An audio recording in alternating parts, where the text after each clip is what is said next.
Imagination Escape ASMR.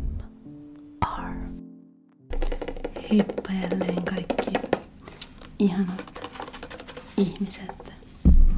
Tänään mä ajattelin kuvata tällaisen vähän erilaisen videon. Mä oon halunnut jo pidemmän aikaa kuvata jonkun tällaisen kokkailutyylisen videon, niin tänään mä ajattelin, että mä teen vegaanista tzatzikia teidän kanssa. Mä oon tehnyt tätä kerran aikaisemmin tällä reseptillä ja siitä tuli tosi hyvää, joten mä ajattelin vaan tehdä tätä.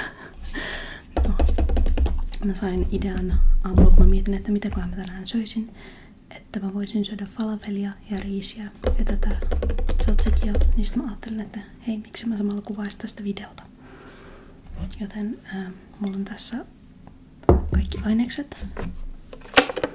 Mä seuraan tässä suurin piirtein sellaisen spiraalisipsi.fi nettisivun ohjetta. Mä linkkaan sen tonne alle. Sitten tässä on tällaista Oatlyn turkkilaista kaurajogurttia, kurkku, valkosipulia, oliiviöljyä, sitruunamehua, sitruunatiivistettä, sitruunamehua, mitä tää onkaan. Sitten täällä sivussa on rouhittua mustapippuria ja ihan vaan suolaa. Eli ensimmäisenä mä mittaan 2 desiä tätä kaurajogurttia tänne mun astiaan, mihin mä teen tän tzatzikin.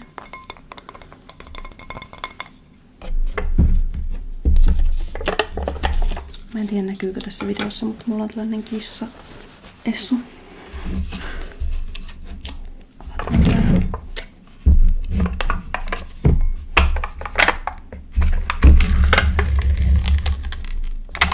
Tässä voi käyttää siis muitakin juttuja. Jotain sellaista kaurafraishia varmaan. Tai jotain muuta tämän tapaista vähän niin kuin paksumpaa jogurttityylistä valmistetta. Mutta mä käytin tätä silloin ekalla kerralla kanssa. Ja tää ainakin toimi tosi hyvin, niin ajattelin nyt mennä sillä reitillä, mikä on niin kuin tried and tested. Oho, hassu ääni. Eli 1 desi ja sitten toinen desi. On tässä tällainen pieni lusikka apuna.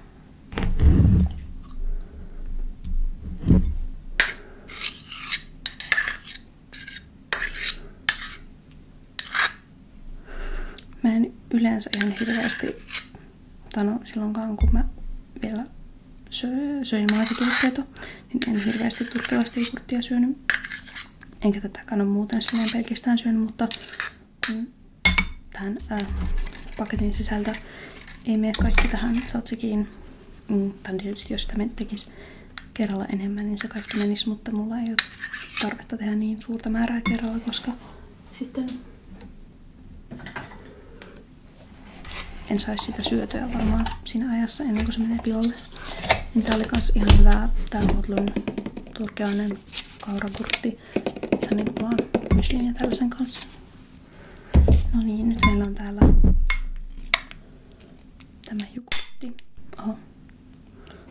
Teekö tulipa kolina ääni?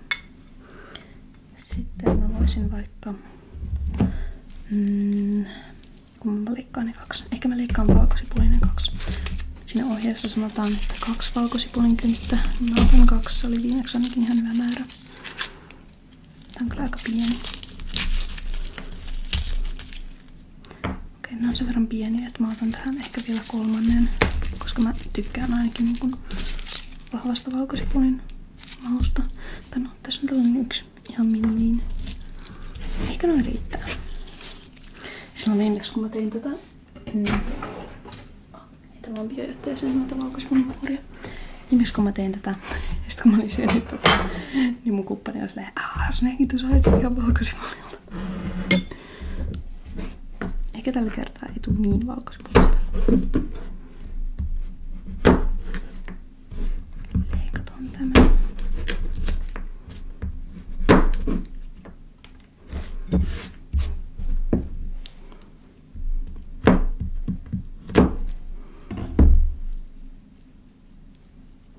Onko tässä kuorta päällä? On tässä. Kuoriminen on mun mielestä tosi ärsyttävää niin kuin ruoan laittamisessa, mutta se on pakollinen osa sitä.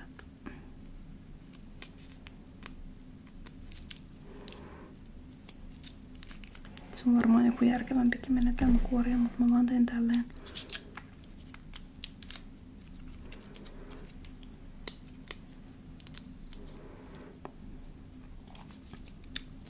Mun selässä tuntuu heti, kun mä niin kun tälleen kumarron tätä pöytää niin kun, kohti. Koska tää oli sellainen tila, mihin mä sain järkevästi niin kun tehtyä tän kuvauspaikan. Laitan valkosipulin heti kanssa biojätteeseen. Sitten vaan leikataan tämä.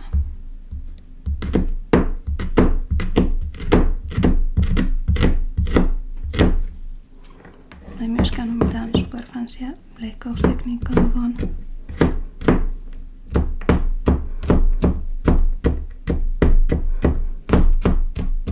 teen tällään ja toivon, että siitä tulee tarpeeksi pientä.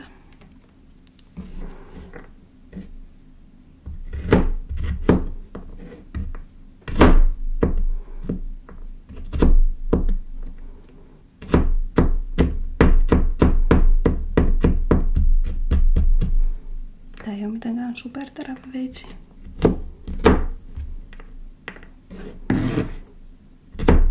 Saisi olla vähän terävämpi.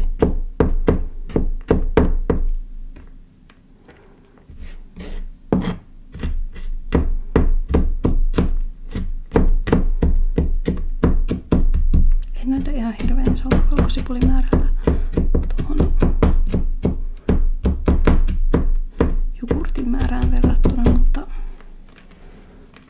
voihan sitä sitten lisätä myöhemmin lisää, jos tuntuu siltä, että sitä ei ole tarpeeksi. Mä laitan ne nyt tänne suoraan tänne jogurttiin. Toivottavasti te näette, koska mä käytän kerrankin niin kun puhelimen takakameraa tämän kuvaamiseen. Niin mä en nyt ite näe tällä hetkellä, että mitä tää puhelin kuvaa. Mä katsoin niin kun, että suurin piirtein kuinka paljon se näkee tästä alueesta, mutta toivottavasti tää on ihan hyvä. Oho, muahan murisee. Huomaa, että on kyllä vähän nälkä. Tai aika kovakin nälkä. Sitten seuraavaksi pilkotan kurkun. Tai no puolet siitä. Itse asiassa otan toisen veitsen, koska olisi ollut itse asiassa fiksumpaa leikata tää kurkku ekoksi. Koska sitten samalla veitsellä olisi voinut leikata ton valkosipulin, mutta mä en halua, että tähän niin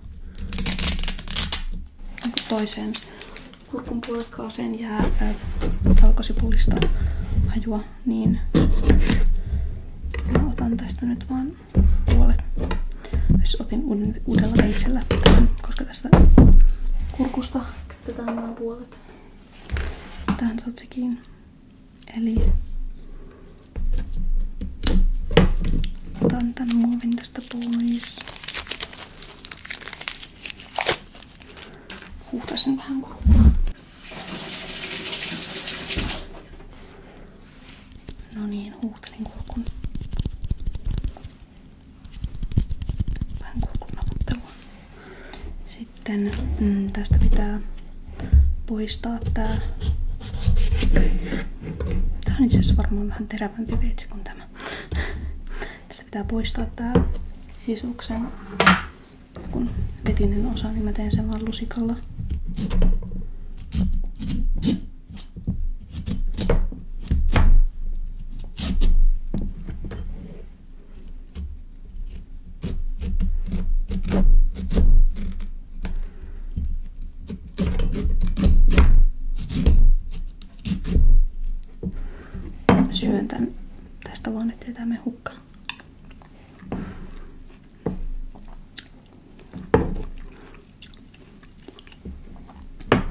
Okei. Ja sitten tää kurkku pitää raastaa. Mulla on tässä raastinrauta. Tiesittekö, että Tutlesien silppurin hahmo keksittiin silleen, että toinen niistä Tutlesien luojista, en muista nyt kumpi, siis laittoi vaan niin kuin, tää sen raastimen omaan käteensä. Sitten on silleen, hei, tässä tulisi siisti pais. Sitten toinen niistä tyylin piirsi kuvan silppurista tai jotain sellaista. Ota vaan random väli Tutles-fakta. No niin, raastetaan vaan tämä kurkku nyt.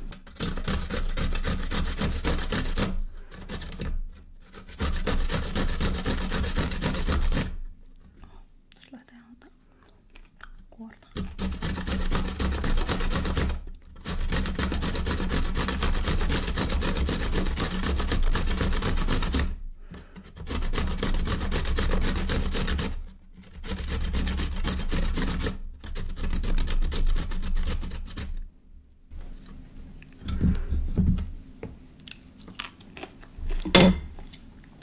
Raastaminen on kyllä kans vähän ärsyttävää ruokaa tehdessä. Varsinkin porkkanoiden raastaminen. Tää kurkku on nyt ihan ok, kun tää on silleen pehmeä, että tää raastuu aika helposti.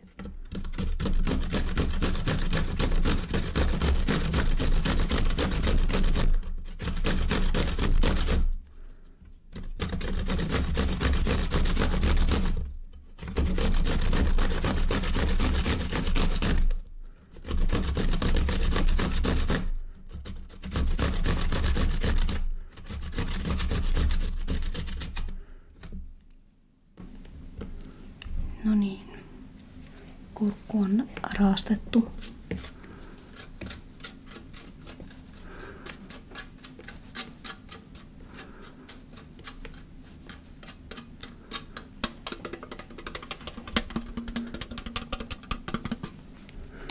Jees, aika paljon raastetta tuli.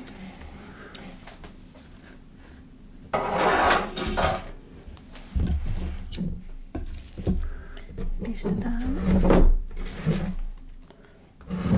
kurkku tänne astiaan sekaan.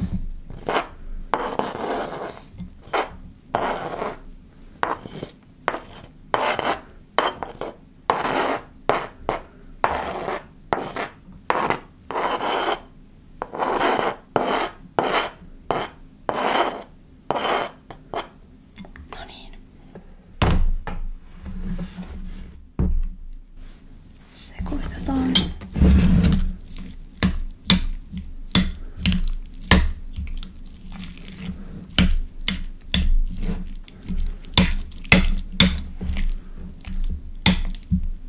Yritän sekoittaa niin, että tää lusikka ei hirveästi kolisi tätä lasiastiaa vastaan, mutta se on vähän hankalaa. Sitten editoin niitä ääniä ja hirveitä kolahduksia pois. Vähän pidän tätä mikkiä lähemmäs. Täältä kuulostaa tsotsekin sekoittaminen.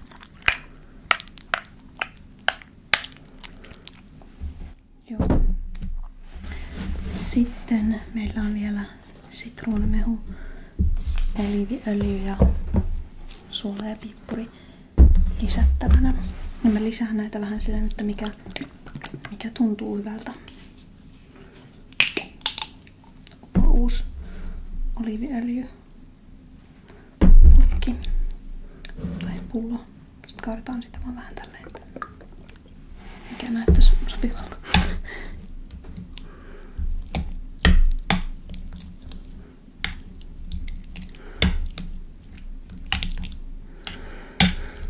No niin.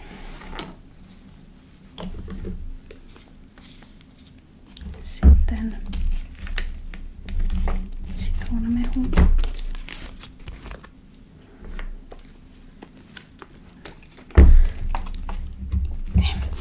Kirjoitan tuosta tuon. Tykkään sitä, että taas ollaan aika sitruunaista.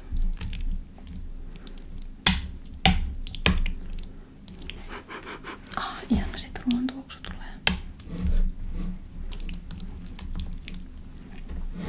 sitten pistetään vähän suolaa täältä.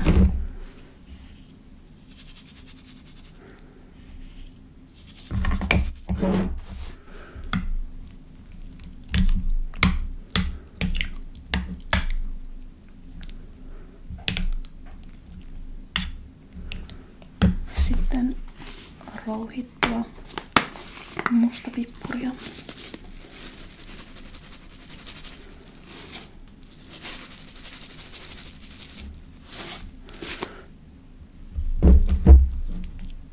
Vähän ehkä enemmän pippuria. Sitten mä sekoitan tätä kunnolla ja maistan. Ja sitten jos maku vaikuttaa hyvältä, niin mä pistän tän jääkaappiin tekeytymään. Ja sillä aikaa mä teen mun riisin ja falafelit. Ja sit kun ne on valmiita, niin sitten minä palaan teidän luoksenne ja maistellaan yhdessä tätä.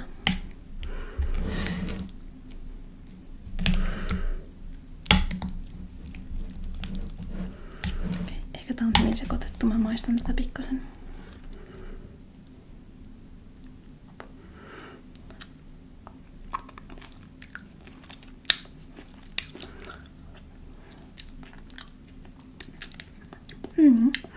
Ihan hyvä maku. Ei ole niin valkosipullinen tosiaan kuin viimeksi kun mä tein, mutta siis silti hyvä. Ihan pikkusen lisää suolaa ja pippuria ja sitruunamehua, mutta en kauheasti. Sitruunamehua kyllä ehkä ei tarvi enempää. Tää on ihan pieni. Ihan ministi.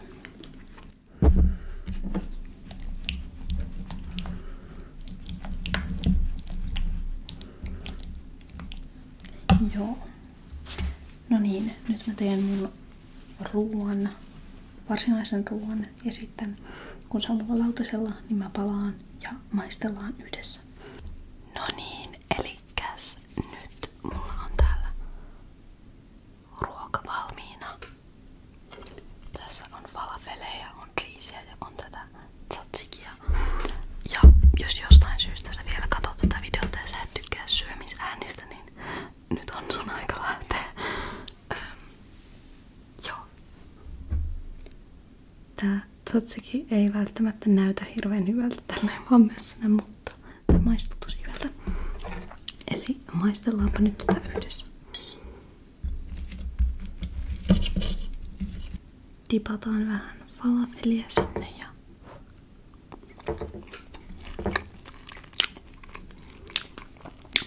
tää on tosi hyvää.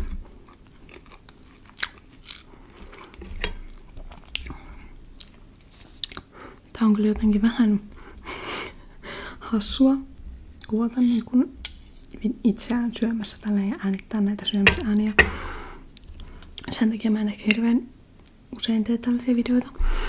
Mutta ajattelin, että teen nyt laittimaksi jotain vähän erilaista. Ja mun mielestä tää sopii ihan hyvin tähän, kun tässä videossa tehtiin ruokaa, niin että sitä myös maistellaan.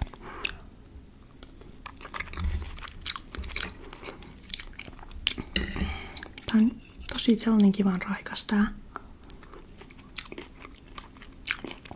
kastike. Sopii just tosi hyvin ihan niinku riisin kanssa ja just vaikka falafelien.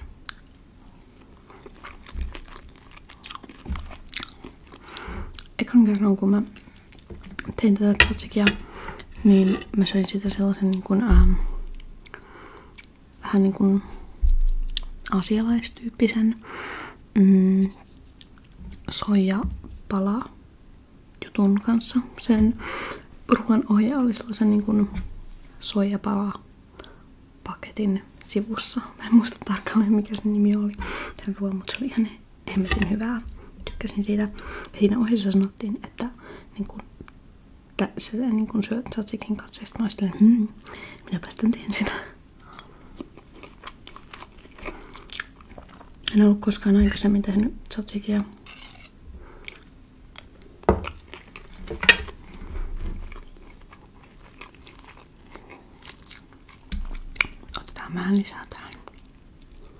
mä kyllä voin hyvin syödä tätä paljon kerralla, koska tää on tosi hyvä.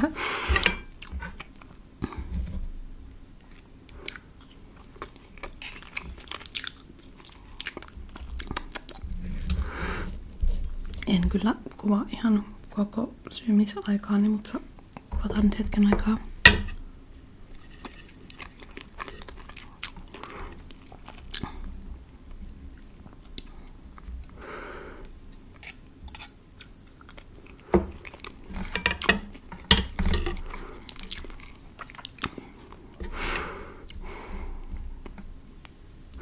Riisi on sellainen ruoka, että se on pelkästään, tai siis niin kuin ilman mitään silleen kastiketta. Mun mielestä aika tylsää syödä. Mutta sitten tältä se kyllä toimii tosi hyvin.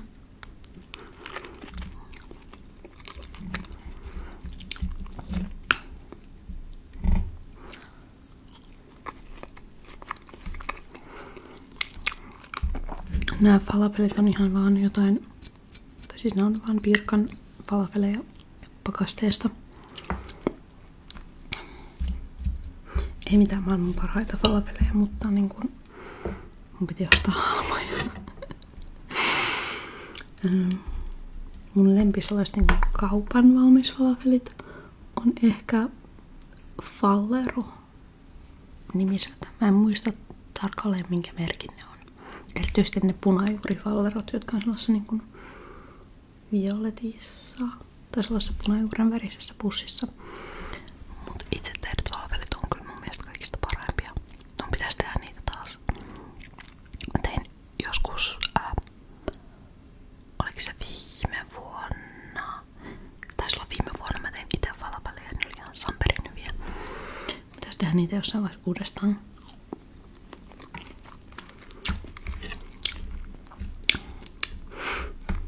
Voisin kyllä ehkä vähän lisätä mausteita vielä tähän tzatzikeen.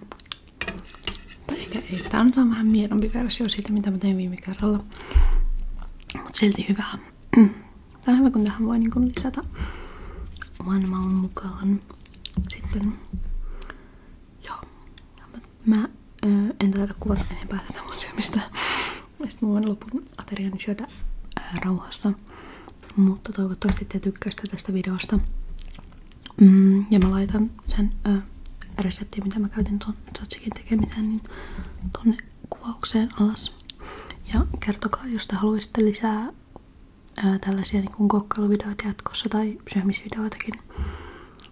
Joo.